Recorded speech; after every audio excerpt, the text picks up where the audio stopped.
Okay, so many fires, so widespread, impacting so many people. Barreling toward the Gulf Coast. We're dealing with extremes. You can see that smoke, or at least breathe that smoke. So many were forced to evacuate. Evacuate. Evacuation. Evacuation. We just really got the essentials. Because there was no time. You know, we didn't have days, we had minutes. Say right now there's an emergency, and you are given 5 minutes to evacuate your house. What would you do? What would you take? In a 2018 Chapman University survey, it was found that almost 25% of Americans have had to evacuate their homes due to natural disasters. But it's not just the US. In 2020, 250,000 Australians were evacuated due to bushfires. In Europe and Asia, thousands are affected due to floods. Natural disasters occur everywhere, and each year millions have had to evacuate their homes. Millions have had to face the decision of what to do and what to take. And sometimes evacuees have only minutes to make such decisions. So how do we better prepare for such a situation? How do we make sure in the midst of our panic we don't forget to say, turn off the propane tank, or bring our emergency kit? Many answer this question by making a list of tasks of things to do and items to collect. But even making an ordinary checklist in advance doesn't necessarily help. Take Sarah for instance. At 3 a.m., she and her family wake up to the notification that they have 5 minutes to evacuate their home due to an incoming wildfire. As she tends to a crying baby, Sarah hands her list of essential items to her husband Alex. But he, like Sarah, is disoriented, and his wife's handwriting makes some words hard to read. Nevertheless, he goes to the bathroom cabinet to collect the first item on the list, his wife's medication. But there are many medication bottles in the cabinet, and without a picture, Alex spends a full minute searching for the right bottle. Sarah and her family end up exiting the chaos without their pet hamster. So how do we tackle the problem of stressful, inefficient evacuations? Well, what if evacuees had an app designed specifically for making an evacuation quick and simple? An app users can easily whip out of their pocket whenever in an emergency.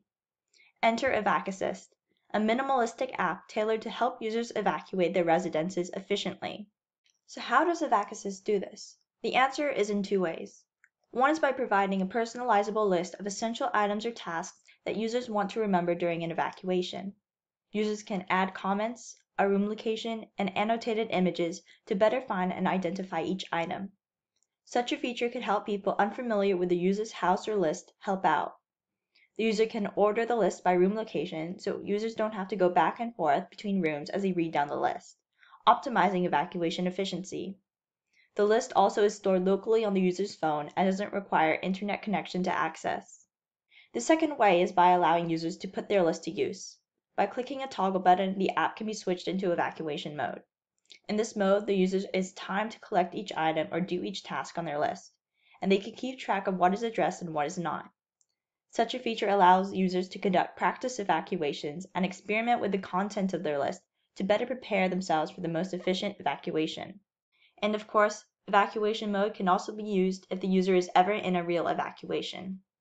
EvacAssist is targeted at homeowners in areas most prone to natural disasters, especially disasters that require quick evacuations. Therefore, I plan to market EvacAssist through natural disaster responders such as Red Cross or FEMA.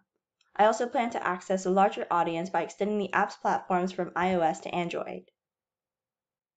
While EvacAssist's basic prototype is to be sold for free, I plan to monetize further features and upgrades. EvacAssist can also be aided by sponsorships and customer donations. 40% of profit will also be donated to disaster relief agencies. But why EvacAssist? While it is true that there are many list-making apps currently on the App Store, none offer minimalistic lists tailored for speedy evacuations like EvacAssist does. For example, none give the option of adding images to each list item. Moreover, current evacuation-related apps are all designed to provide resources on how to evacuate, nearby shelters, or ways to monitor natural disasters. None provide a customizable checklist for evacuation, nor methods to practice evacuations. EvacAssist therefore eliminates evacuation aspects that are already available on the current App Store, reduces extensive checklists, raises evacuation-suited options for list items, and it creates evacuation practice opportunities. Here is also a graph comparing EvacAssist to competitors. Natural disasters are everywhere. They are unpredictable, and at times they can be inescapable. But that doesn't mean people can't be prepared. With EvacAssist, users can be confident that if they ever need to evacuate, they could do so swiftly. Thank you.